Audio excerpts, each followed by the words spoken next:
everyone to the 2021 virtual State of Mckinleyville.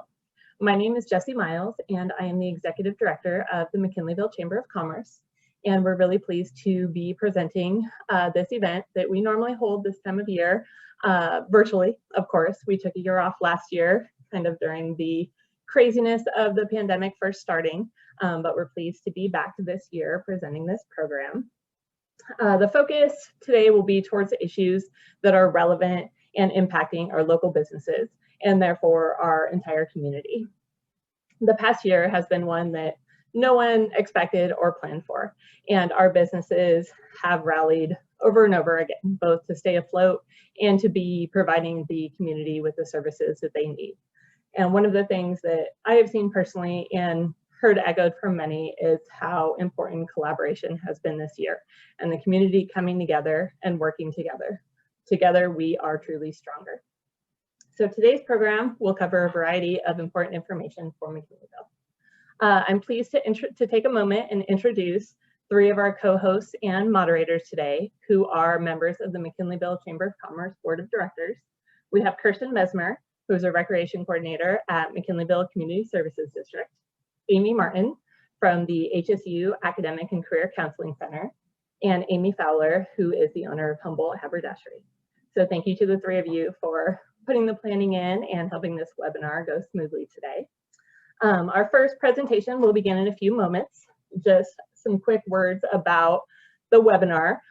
This is set up as a webinar, not a regular Zoom meeting. So you can see all of us as the panelists and hear us, but we are not able to see any of the panelists or hear you.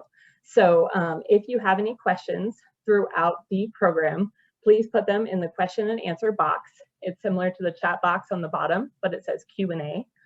We will not take any questions during the presentation, but there will be a question and answer session at the end that Amy Martin will be helping us moderate and present the questions to our three panelists. If we run out of time, we do plan on ending at 12:30. If we run out of time and have more questions, our presenters have all agreed to answer them offline for us, and we will be able to provide those answers in a document at a later time. This webinar is also being recorded, so for anyone that was not able to attend or anyone that has to jump off early or would like to rewatch it, the link will be shared sometime within the week via our website, social media, and other outlets. So without further ado, I am pleased to introduce Pat Kaspari, the General Manager of Mckinleyville Community Service District, as our first presenter. Thanks, Jessie, and I am going to share a screen, hopefully.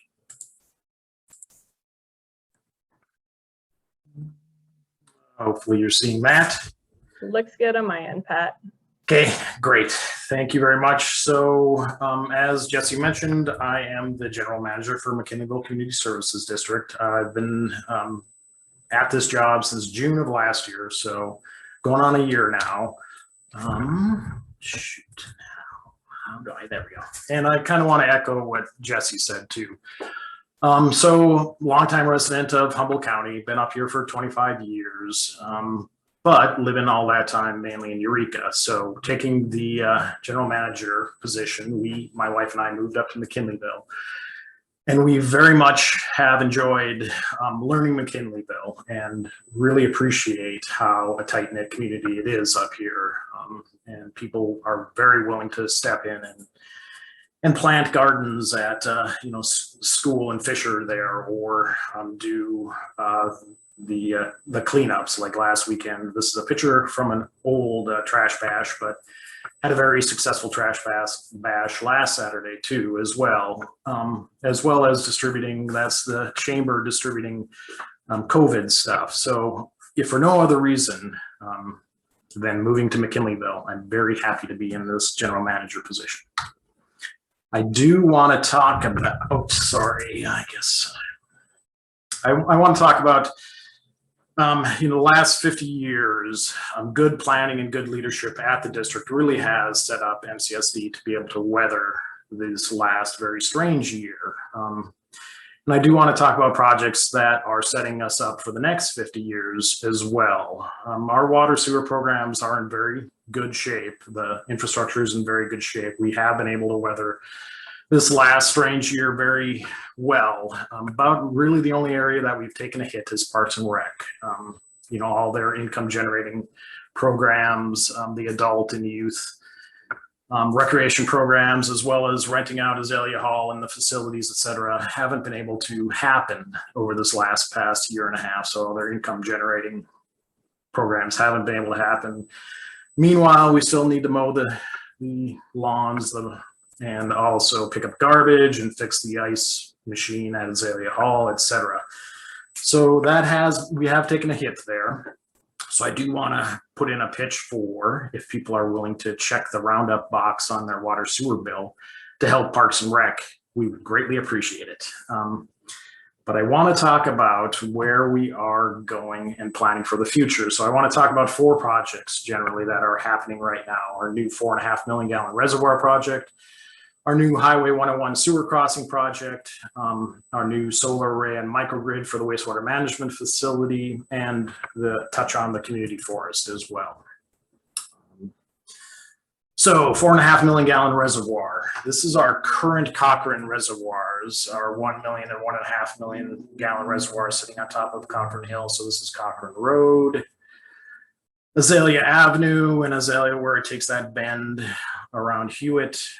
This is our Hewitt Reserve. I highly recommend people go check that out as well. But these are existing tanks. Our new 4.5 million gallon tank will go just to the southeast of those. It is a $10 million project. However, we've got grant funding from the CalOES, California Office of Emergency Services, and FEMA to fund 75% of it. It's going to provide us storage for over 7 days of water. So if for whatever reason we lose the connection to Humboldt Bay, our main water source from Humboldt Bay crosses under the Mad River, goes up North Bank Road. And if we lose that in a big earthquake or a flood, we'll still have a week's worth of water. Or if Humboldt Bay needs to shut down and do maintenance, or if there's a power outage, et cetera, we'll now have plenty of days of water for the community. It's also going to allow us to fill up our tanks and make sure they're full during off-peak hours. So the times when energy is cheap from PG&E, we can fill the tanks and we don't have to run when energy is expensive. And the sewer crossing project. So there's 3 main locations where sewage from the east side of Mckinleyville flows under Highway 101 and gets to our wastewater treatment plant on the west side of Mckinleyville. The first one, there are southern crossings. So this is school here. The North Bank Road exit is down south off the page. So a big portion of the sewage from the southern part of Mckinleyville flows down, crosses under 101 at that location, flows up to our Fisher lift station, and then is pumped up to our wastewater treatment plant. Our middle crossing comes off, this is Thiel Avenue, Hiller Road, comes off of Thiel, crosses over, and then to our wastewater treatment plant. And, whoops. And our northern crossing is up off of, this is Murray Road, this is the airport exit, of course. This is our Let's lift station. And this is Widow White RV Park. So it collects a big portion of the northern portion of Mckinleyville, crosses under 101 to our Let's station, is pumped up, and then flows by gravity to our wastewater treatment plant. So those 3 crossings, if they're all 50 years old, if any of them were to fail during an earthquake or just due to age and collapse, that would be a huge undertaking to replace any of those, tens of millions of dollars just to replace one of them. Meanwhile, this is an overall a $7 million project, but again, we've got a 75% grant to fund the project through the Hazard Mitigation Grant Program. And it's going to, give 50 to 100 years of life on all those crossings from this point forward.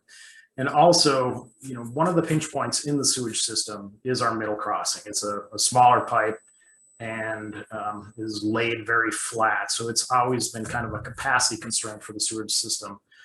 And replacing that will really set up the sewage system. And with our upgrades to our wastewater treatment plant that we did a couple of years ago, we're going to be set up well into the future. Jumping into the solar array again. So our biggest energy user by far is our wastewater treatment plant. So the power to run our pumps and aerators, et cetera, to treat the waste is our biggest by far bill every month. This program, we got another grant, 50%, $2.5 million project, 50% grant funded by the State Water Resources Control Board. It will put in solar panels in a microgrid system. When we upgraded our wastewater treatment plant, we really don't use pond 5 or pond 4 anymore. The existing ponds are able to treat the waste to really high levels, so we aren't using those. So we're going to take a portion of pond 5 and put in solar panels on pond 5, as well as a battery system. So during the day, the sunny days, that should be able to run the entire wastewater treatment plant. And at nights, then we'll draw off the batteries to run the plant. So it's going to be huge savings on a daily basis to the Mckinleyville ratepayers. And on really sunny days, we may be able to even generate income by selling power back to the grid. And the last one I want to talk about is our community forest. This one, actually, Trust for Public Lands is getting a grant from the State of California Natural Resource Agency to purchase 550 acres of land from Green Diamond. So it runs from, this is the proposed community forest here, Murray Road, Babbler, Sutter, Cochran, down to almost to North Bank Road. So again, MCSD is actually going to get the land deeded from Trust for Public Lands. Meanwhile, it's probably going to be a year and a half at least of them working on crossing the T's, dotting the I's to do to purchase the land and then grant it to us. So we don't own the land now. We're probably not going to own it for a year and a half. There's going to be a lot of community outreach that's going to occur.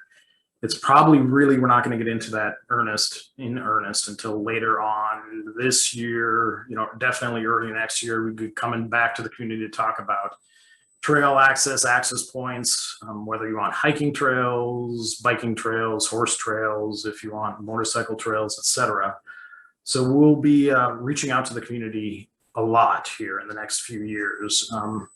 Meanwhile, if you want to hear about what's going on with the community forest or any of these projects, feel free to jump into our board meetings, which occur the first Wednesday of every month. So there's one tonight. You can also jump on our Parks and Rec board meeting or committee meetings, which are the first Thursday or the third Thursday, of every month. Or you can jump on our website and sign up. There's listservs there. So if you want to hear about when there's community forest meetings, jump on our website, sign up there.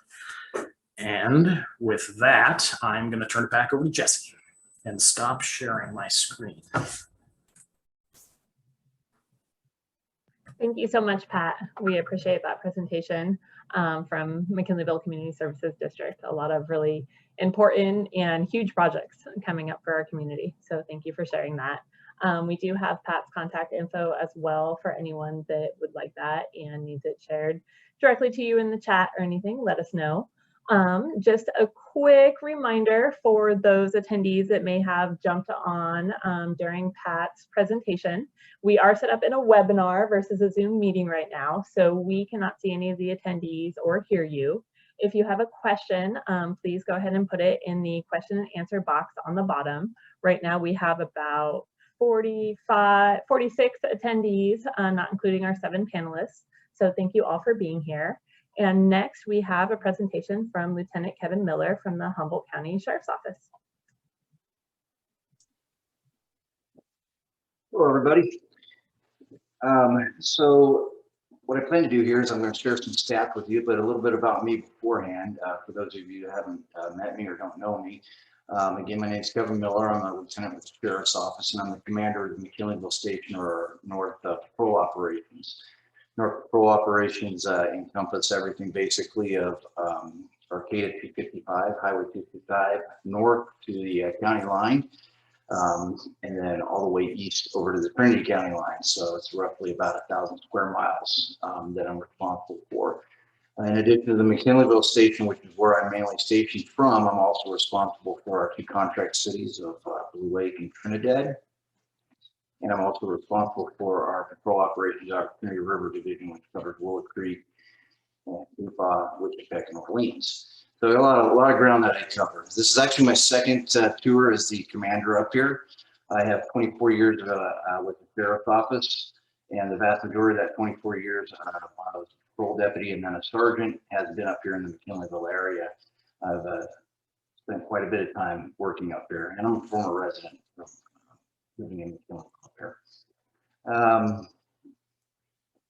So I've been the lieutenant here I've been a lieutenant for 6 years, and the majority of that time with except for a few stints down in Eureka, I've been in charge of the Mckinleyville area. So that's a little bit about me, and I'm going to try to share a screen now. And what I want to share with you first is the overall stats for the North area crime stats from last year.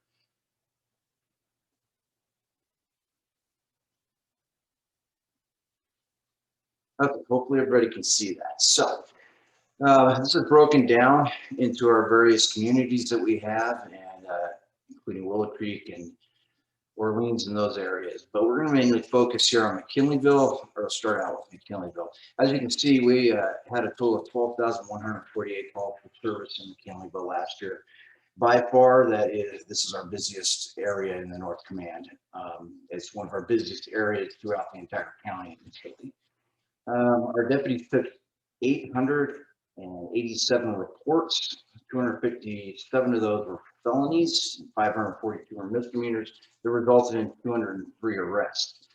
Our current staffing for the Mckinleyville North Command area is 19 deputies, which is 19 deputies over 4 shifts and 1,000 square miles is not that many, but the vast majority of the time they are here in Mckinleyville, because again, that's where the calls for service are most of the time. We also have 3 contract city deputies who provide law enforcement services to the city of Trinidad and Blue Lake. We have 4 sergeants who supervise the deputies. We have 1 community service officer and 1 legal office assistant who answers the phones at the Mckinleyville station. Probably most of you, or anybody that's called the station, talk to Margaret. And then you have the lieutenant. So moving down here, we have the outlying areas in Mckinleyville. You have Philbrook and West Haven. As you see, the calls for service significantly drop in those 2 areas. And then they rise again when you head up towards the Oric area. So a total of 13,037 calls for service were handled in those 4 areas. And then you move over the hill to Willow Creek and Orleans. And again, the numbers are significantly lower than in Mckinleyville alone over there. So, but our deputies over there in that entire area handled a total of 2,952 calls for service last year. So our total call volume equaled 15,989 calls for service. Again, probably one of the busiest areas in the county. Definitely Mckinleyville.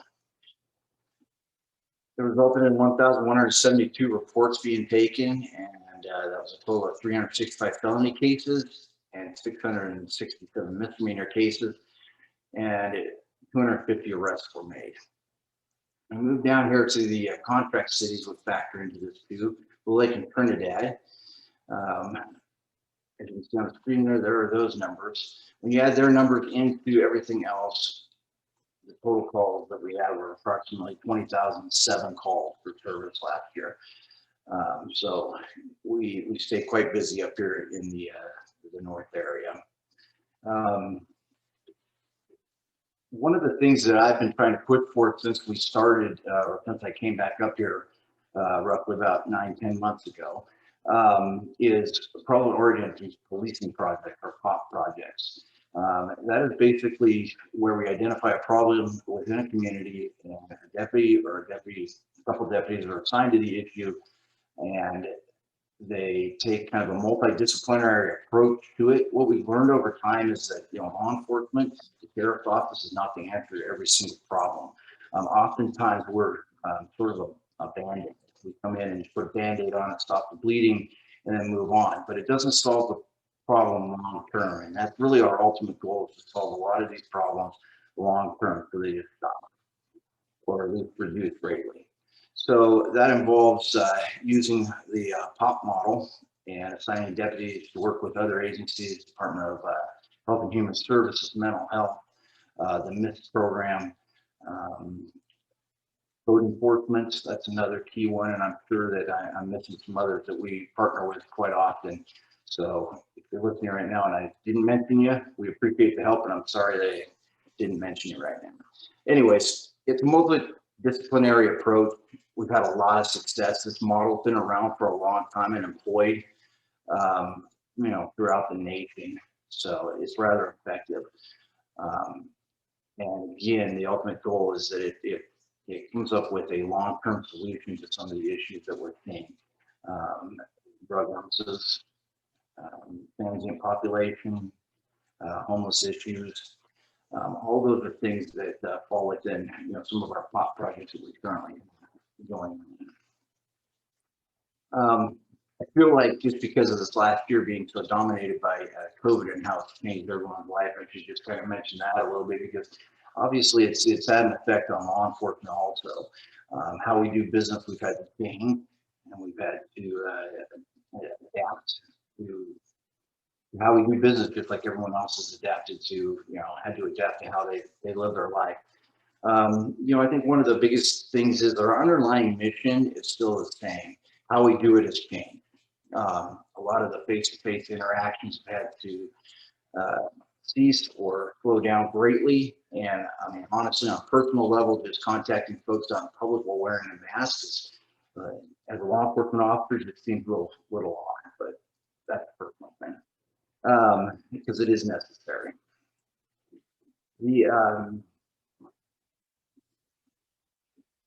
So another thing that we're working on quite a bit, and the next stats that I'm going to share with everybody is targeted at our business community and what kind of crimes have been reported within our business community here in Mckinleyville. There's 153 businesses that we identified, and I'm sure we missed some. And I'm going to pull those stats up right now. So these are the statistics that we pulled up. Again, this pulled 153 businesses in Mckinleyville. And again, this is not a all-encompassing list of businesses, but of those 153 businesses, this is kind of what we identified last year is what's being reported to us. You can see that the highest volume of things is going to be our alarm calls, which for the most part are accidental activations.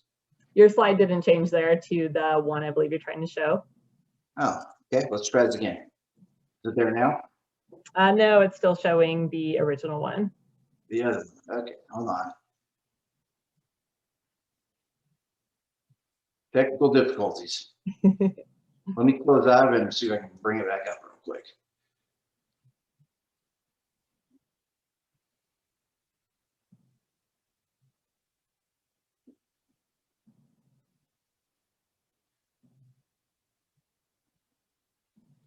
Is it going now? Still showing that original one. You want me to try sharing it from my See if you side? pull it up on your end, because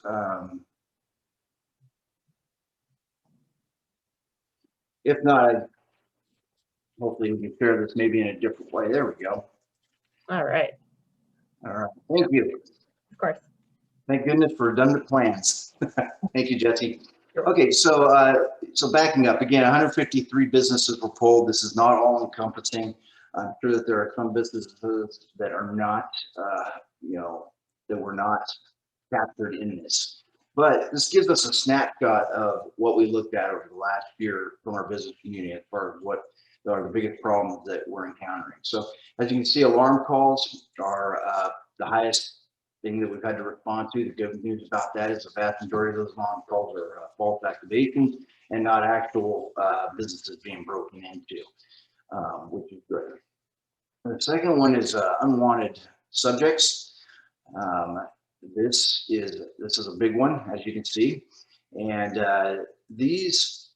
what we learned from this is this mainly focuses around shopping centers. So And it kind of goes a little bit hand in hand with the alarm calls. You have Anna Park Way down there with the 2 abandoned buildings, both of which are alarmed, but we've been seeing a lot of break-ins at the Ray's Food Place where homeless people are breaking in and trying to sleep in there and or burglarized or whatever left inside. So there's been several calls for service over the last year where we've actually located people inside when we responded to an alarm call and made arrests as a result of that. But again, these are unwanted subject calls is a big thing that we deal with. Vandalisms, burglaries, and theft. And then, your suspicious circumstances. Suspicious circumstances is kind of a catch-all in some ways. So in other words, it doesn't fit in any of these other categories, but we just got called over there to check something out that was unusual. And that's what fits under the suspicious circumstances details there. Not a lot of narcotics calls, not a lot of armed robbery calls, which is very good. Not too many assaults. So again, this is just kind of a snapshot of what has been reported in our business communities during the last year. Now, capturing this stat right here is something fairly new that I started. So hopefully this time next year when we come back, and hopefully I'll be a panelist next year, and I'll have a comparison between the 2 years for our business community. I can say that in comparing our stats overall, for example, January of this year versus January of last year, what we're seeing the trend generally is that the numbers are pretty consistent. We're not seeing any huge spikes in one category or another. So things are staying relatively the same. That is a snapshot of kind of what's going on in our business community with crime. I want to talk about community outreach though, and even though we're not doing face-to-face stuff as much and we're having to attend or we're doing things such as we're doing here today remotely, community outreach is still something that the sheriff's office pushes and provides. I have another meeting here next week with a local bank to talk to them about this kind of, work safety, what to do if your bank is held up, just kind of tips along that line. So those are still services that we do offer. So feel free to reach out to the sheriff's office. My contact information is in the chat link there, or you can simply just call the sheriff's office here in Mckinleyville. That's where I'm stationed out of, and we'll talk. And that is pretty much what I have to present. I look forward to the question and answer here at the end. Thank you so much, Lieutenant Miller. We appreciate the report you put together, specifically looking at businesses in our community. And also just to remind everyone, please go ahead and put any questions that you have for Lieutenant Miller or other panelists in the question and answer box. And after our last presentation, we'll be able to go into that 30-minute question and answer session. So thank you again. All right, I'm pleased to introduce now our last presenter is Craig Najetli from Satori Wellness. And thanks so much for joining us, Craig. Great, thank you for having me, Jesse. Good day, everyone. It's good to be here and be a part of the community and keep these discussions going to build a better Mckinleyville. A little personal history just to start off on me and kind of the history of cannabis in Mckinleyville. As Jesse mentioned, I'm the owner of the first dispensary in Mckinleyville, which is Satori Wellness, and also Talking Trees Farms, and a few other businesses, both cannabis and non-cannabis related. I moved to Mckinleyville in the year 2000. At that time, I had a non-cannabis business that was focused on skateboarding and apparel, and took that down to San Francisco for some time. And then when the economy crashed in 2008, it kind of set that business back. And I came back up to Humboldt to establish my roots and raise my daughter, and kind of focused back into the cannabis space. In 2011 is when I actually first applied to open the dispensary in Mckinleyville. And at that time, there was an ordinance that the county was developing to allow dispensaries to open in the county in the unincorporated areas.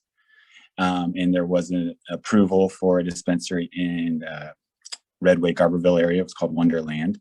So I was next in queue to get processed. The application was out to referrals, and then the Planning Commission and Board of Supervisors decided to put a halt to the cannabis industry for some time to develop better regulations and parameters. So they passed a moratorium on cannabis dispensaries in 2011. So my application was kind of cut off, and the opportunity was not there until 2016 is when Humboldt County passed the first land use ordinance, which was actually the first one in the state. So that's kudos to Humboldt to actually taking the initiative to help develop, the cannabis industry here in Humboldt, which, whether like it or not, is a very prevalent economic driver for the county, pre-legalization and post-legalization. So with the ordinance and opportunity to go legal, I think it's helped bring a lot of us out of the shadows into becoming good community business leaders in around the county. And so it's been kind of an interesting ride to come out of the shadows and be out in the open about what we're doing and try to be professional and good community advocates. So fast forward to 2016, once the ordinance was passed, it was actually 2 ordinances at that time, 1.0, and then they had a dispensary ordinance. And so I jumped right in and resubmitted an application. That process is about a 2-year process. So come March of 2018, we were able to open our doors in Mckinleyville at Satori Wellness, coming up on our 3-year anniversary this week. And I feel like it's been a really good business for the community. I think we've serviced a lot of the community in a good way.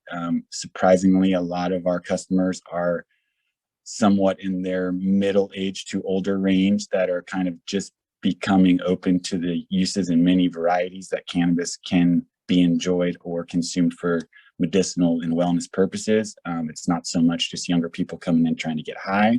So I think, a lot is developed in the cannabis industry in terms of the variety of products and the education on use and what cannabis can do or not do for people. But it's an option and not something that we're trying to push down the community, but offer the availability. And since we've opened, I did a little research and talked to the county this week. So as of this week, there's currently 20 permits in Mckinleyville. Mostly, well, I didn't get the exact breakdown, but I know there are 3 dispensaries in Mckinleyville. So there's Satori Wellness. There's one about 500 feet away from us. And then there is also one that was approved, but I don't think operational, in the old pharmacy building next to Carmela's. So there are about 3 dispensaries in Mckinleyville right now. And part of some limitations in Mckinleyville in terms of cannabis is once the county developed and got a lot of input from the community areas, and I think about 2018 it was that they passed ordinance 2.0, which kind of reined in the community input aspect to approving or disapproving cannabis. And so what they came up with was a community plan area, which Mckinleyville is a community planned area, which kind of, I don't want to say makes it harder, but gives the community more input on what cannabis permits can get approved or not approved, and having to get approvable from anyone within 300 feet of the proposed operation. So that is somewhat of a hurdle or a nuance to getting permits for cannabis businesses in Mckinleyville. And when you're looking at kind of Central Avenue and proximity of cannabis permitting, there's other major limitations, which are 1,000 feet from a school, and sensitive receptors like churches also have input on whether a cannabis business can be approved or not. So when you're looking at Mckinleyville, greater Mckinleyville, and maybe say the Central Ave area, there's very limited properties that would qualify, especially with the middle school there right at, the north end of town. So basically anything north of Hiller on Central would be kind of hard or a challenge to find, kind of close to the main strip, a place that could be permitted for cannabis. It does push you further back south of Hiller, Ray's could potentially be a cannabis facility, but there is churches there that could have a say against that. I personally was looking into that at some point because the industry is growing. You know, I do have multiple businesses in this county that operate just outside of Mckinleyville, but I do employ over 120 people in the cannabis business and are creating, good jobs. So it is advantageous to the community to have cannabis businesses providing jobs and helping support the community in terms of supporting the chamber and every aspect of the community that a normal business could. And it's refreshing to have that opportunity as a business, even though there's many challenges that come with the cannabis space. And then looking at the map and seeing that there are 20 permits in Mckinleyville, I must admit that I have 6 of those. So I kind of have a little over 25% stake in Mckinleyville cannabis, business development at this point. And then looking at what else is here, I know there's a nursery, a couple cultivations, some manufacturing. So there's a little bit of everything here, but it's somewhat limited. And I don't see us getting too much past that 20 mark, maybe up to 30 in the next year based on just the limitations of the community planning area and the sensitive receptors like schools. So I don't see that cannabis is going to come in and take over Mckinleyville if that's a concern for anyone out there. I think it will have a small place in the community here and continue to slowly evolve as time moves on. And just another aspect of the cannabis space is that, we're required to have so much security. And I've seen studies actually on this in Colorado and other municipalities where, some worry that cannabis will bring more crime and potential crime. But it's actually been kind of proven statistically through data and research that, in many cases, cannabis make the community safer because of the security protocols and the cameras and everything that we're required to implement. We pretty much have just as much beefy security as, say, the bank. And so we're able to help with those cameras, monitoring what's going on around the buildings, in the community. We have, security on staff when doors are open that are able to kind of keep an eye on what's going on the streets around. And so, cannabis businesses can be advantageous and helpful to the community. And and that's kind of all I had on my agenda. It's not too much more to say, but I think there might be some questions or comments. And so I'm just going to leave it with this and turn it back to you, Jesse. Thank you so much, Craig. I appreciate your presentation and information about the cannabis industry here in Mckinleyville. So that finishes off our 3 panelist presentations. Thank you all for being here for that. We are now going to move into the question and answer portion. We've seen a few questions come in. So Amy Martin is going to ask those to our presenters. If I can have all the presenters turn their cameras on and be ready. Just a quick note before we start those questions that I wanted to say about the webinar today is that this definitely is not all encompassing of all of the major and relevant issues that are happening in Mckinleyville for our business community and for the general public. This is just a small snapshot of a few things. The chamber is here and we very much want to help make these conversations happen for our community. So I urge anyone out there in the general public, in our business community, or anyone else to reach out to us here at the chamber or to any of our panelists and let us know the concerns you have or the things that you want to learn about and talk about. There's a lot going on. We have a great community, it's strong and it's growing, and we want to help make that happen in the best way possible and hear everyone's voices for that. So from there, I'll let Amy, you go ahead and pose your questions. I just want to thank everybody for your time and presentations. That was great information. The first question we have is for Lieutenant Miller. And the question was, what is drawing the homeless to Mckinleyville?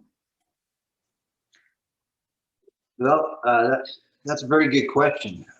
One that I don't have a specific answer to because I haven't generally talked to anybody who said this is exactly why I came to Mckinleyville. I can't say that the population that we have the most interaction with are folks that have been here for a number of years. So they're, in a sense, local to the community. We certainly see a certain number that are passing through, heading north or south, or they might come up on via the bus system for the day. and then take the bus system out later in the evening. But for the most part, the ones that we come in contact with weekly are folks that have been here for a long time.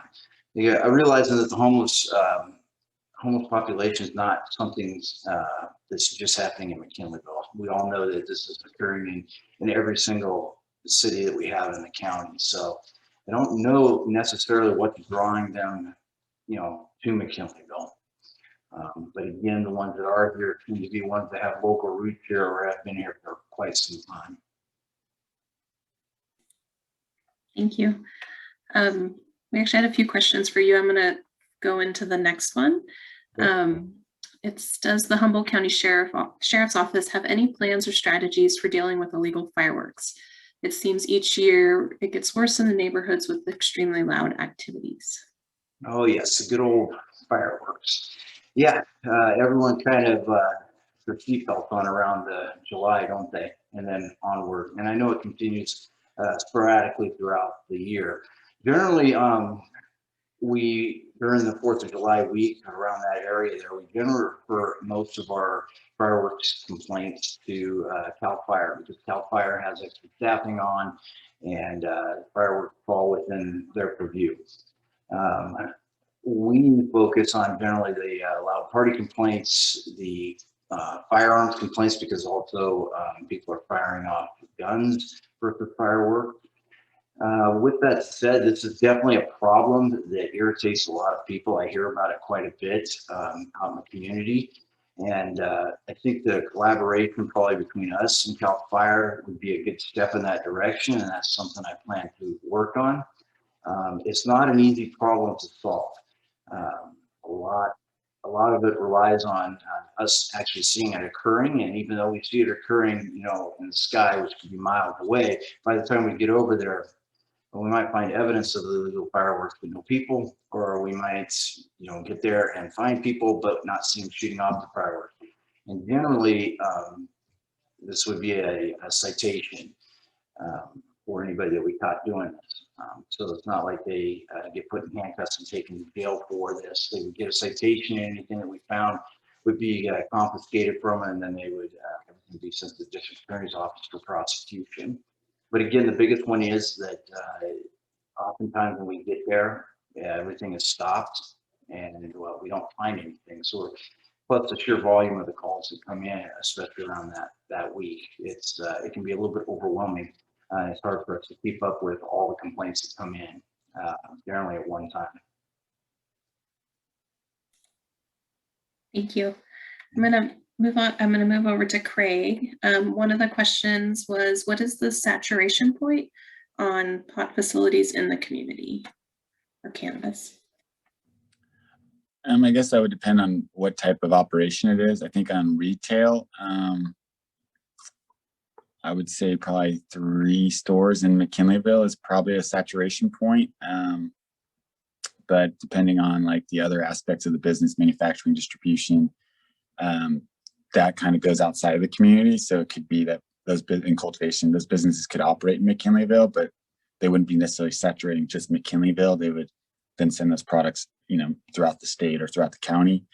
But saturation point in retail, you kind of look at it as liquor stores and convenience stores as consumable products, that there could be some more saturation and that will enable retailers still to survive. But then it just comes down to product offering, customer service, and establishing yourself as a business that people want to come to. There was a follow-up question also about how many jobs you have created here in McKinleyville.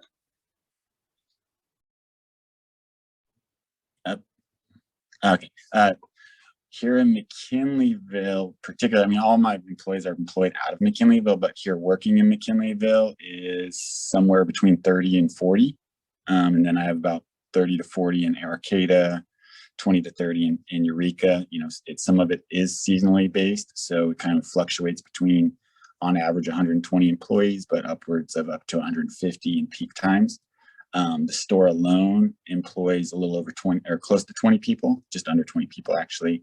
And then I have support and management companies that also inflate that number. So on any given day, more than 30 employees working in McKinleyville. Thank you.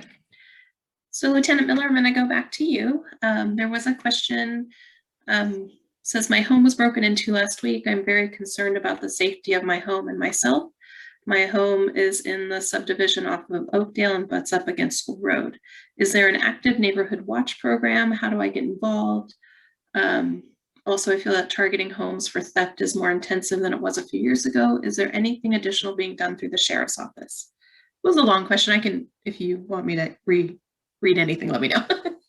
Well, I'll start with the first one. So that's about the neighborhood watch. I'm not familiar if there is a neighborhood watch program active in that neighborhood right now. However, we do have a neighborhood watch coordinator that works for us, and her name is Ginger Campbell. And if you call the sheriff's office here at Mckinleyville Station, we can certainly put you in touch with her. She'd be more than happy to come out and show you how to start your own neighborhood watch program. We have a lot of them that are active. I don't have the data in front of me right now to say if there's any specifically in your neighborhood. As far as whether or not, you know, property crimes are spiking or not, I think that we have seen a spike over the you know, last 5 to 10 years actually, where property crimes have gone up, and that's for, you know, a wide variety of reasons, obviously. And then what was the last part of that question, Amy? Was it? Yeah, it was just that they felt like targeting of homes for theft was more intensive than it maybe was in the past. And is there anything additional being done through the sheriff's office? Yeah, so one of my main focuses is always kind of lobbying for additional staffing up here. As I said, we have 19 deputy sheriffs up here working 4 shifts, so that's roughly 3 deputies and a supervisor per shift. We're currently only down 1 position, which would allow us obviously 20 deputies. And the sheriff's office is on a constant recruitment right now, trying to beef up our numbers throughout the entire county. So part of my job is to you know, go to the sheriff and say, hey, this is what we're seeing up in the north end of the county, and I need some more personnel, or I need some different resources. So that is something that I'm constantly kind of fighting for as I'm the counterpart throughout the rest of the county to keep us people. One of the things that I'm happy to actually report, and I didn't report it out earlier, was that is that we now are going to have an OHV grant position, deputy grant position. I hope no one else heard that. Sorry about that.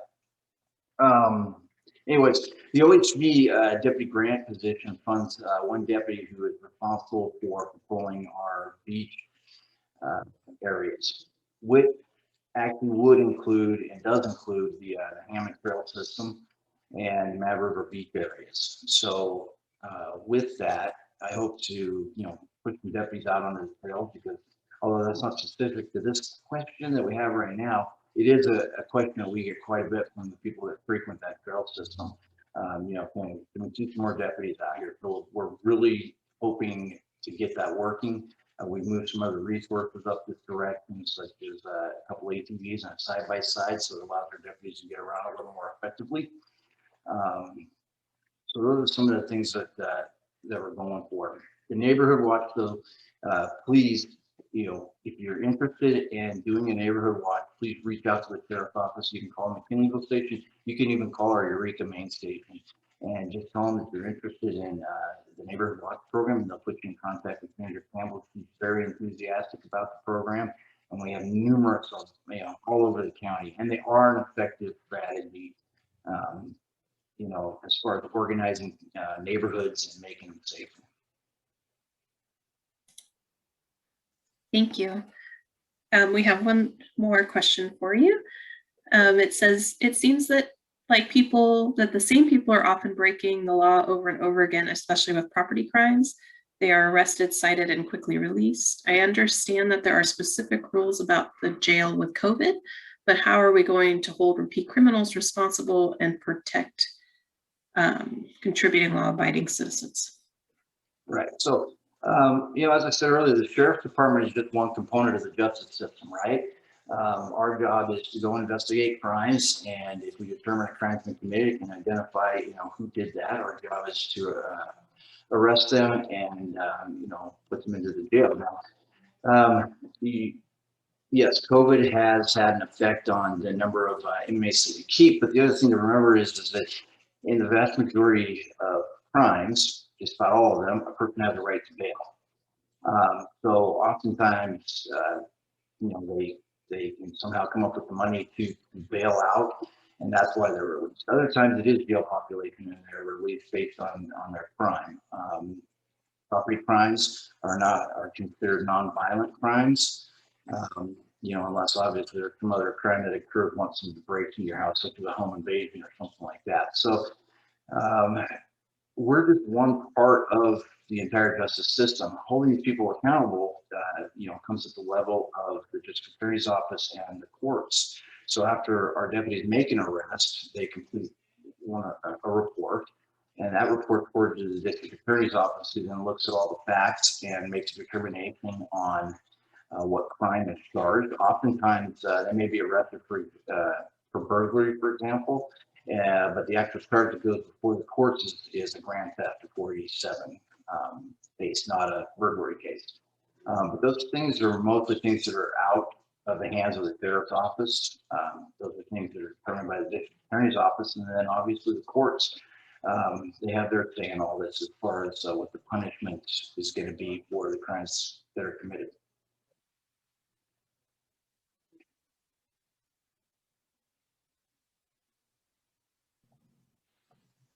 All right, thank you. Well, at this point, that is all of the questions that have come in. So if anyone who is attending still has another question, we'll give you another minute or two to put those in the question and answer or the chat box. While we're waiting to see if there's any more, just some information. We've put the contact information for all three of our panelists along with the Chamber of Commerce in the chat box. It should be able to see for all the attendees. And with that, I just want to tell everyone thank you once again to Pat, Craig, and Kevin for coming out today or staying there and virtually joining us for the State of Mckinleyville webinar. Thank you to Amy, Kirsten, and Amy for helping plan this event and help it run so smoothly. It's been great to be able to present it. And thank you to looks like we had about 45 plus attendees viewing this live today. And like I mentioned, we have recorded it and we'll be sharing the recording again. It looks like we have one more just quick question that came in. Who pays for the pickup and disposal of garbage left by the homeless?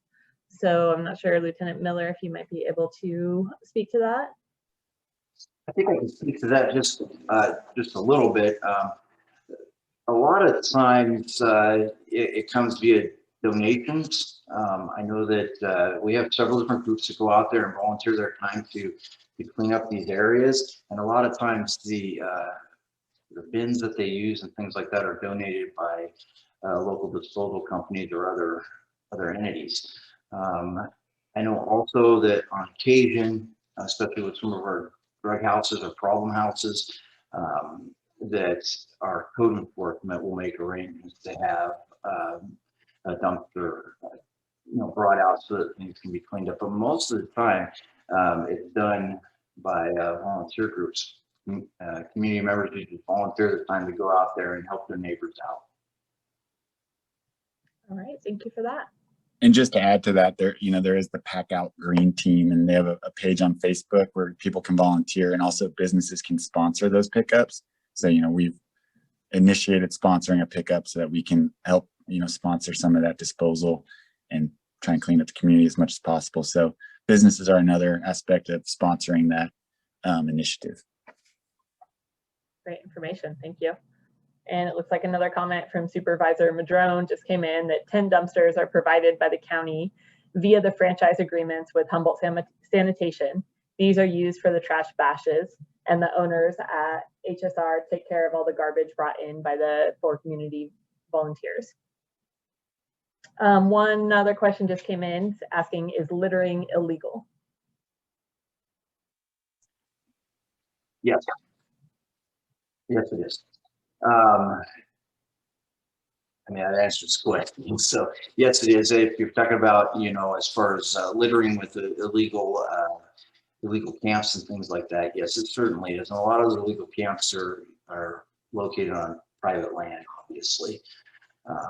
So again, we hold people as accountable as we can, but littering is definitely. Thank you.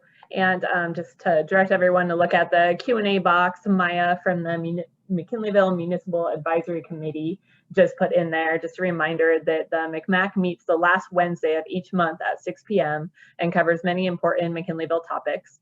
All are welcome to join, and they're covering some very important things for McKinleyville right now, town center planning, and really if you're a resident of McKinleyville and want to have a say in what McKinleyville is going to look like in the future, this is definitely the place to go to help make sure your voice is heard. You can find their meeting announcements at the Humboldt County website, or her email is there in the question and answer box. So with that being said, it looks like we'll be finishing up a few minutes early today. So thank you again to everyone for coming out and for presenting. And I hope you all have a wonderful afternoon.